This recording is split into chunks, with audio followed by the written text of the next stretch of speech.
নাজেহাল বৃষ্টিতে বেশ কয়েকদিন নাকানি চোবানি খেল শহর কলকাতা। কিন্তু তৃণা সাহা নন, এমনিতেই তার ধারাবাহিক পরশুরাম আজকের নায়ক ১ নম্বর জায়গা ধরেই রেখেছে। পাশাপাশি তৃণাও বজায় রেখে চলেছেন নিজের hot attractive reel video shooting.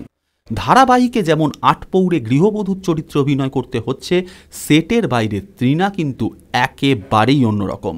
Hot and bold beauty হিসেবেই সোশ্যাল মিডিয়ায় নিজের ইমেজ তৈরি করেছেন এই জনপ্রিয় নায়িকা। সে ওয়েস্টার্ন হোক কিংবা বোল্ড ফটোশ্যুট, ফ্যানদের বুকে আগুন ধরানোর কোনো সুযোগই ছাড়েন না তিনি। এবারেও যেমন বৃষ্টি ভেজা লুকে তৃণা ভিডিও বানালেন, যা দেখে দর্শকের তো রাতে ঘুম উড়ে যাওয়ার জোগাড়। লিখলেন, বৃষ্টির প্রতি ফোঁটায় লেখা আমার সাইয়ার নাম। যদিও ব্যক্তিগত জীবনে নীল ভট্টাচার্যর সাথে বিবাহ বন্ধনে আবদ্ধ তিনি, কিন্তু তার সাহসী ফটো বা ভিডিও শ্যুট বন্ধ থাকে না কখনোই। এমনই বিনোদন দুনিয়ার প্রতি মুহূর্তের হারির খবর তাড়াতাড়ি আপনাদের কাছে পৌঁছে দিতে বদ্ধপরিকর টাইমলাইন ক্রিয়েশন। কে তৃণার গোপন মনের সাইয়া? আপনাদের কি মনে হয়? মন্তব্য করে জানান আমাদের মন্তব্যের বাক্সে।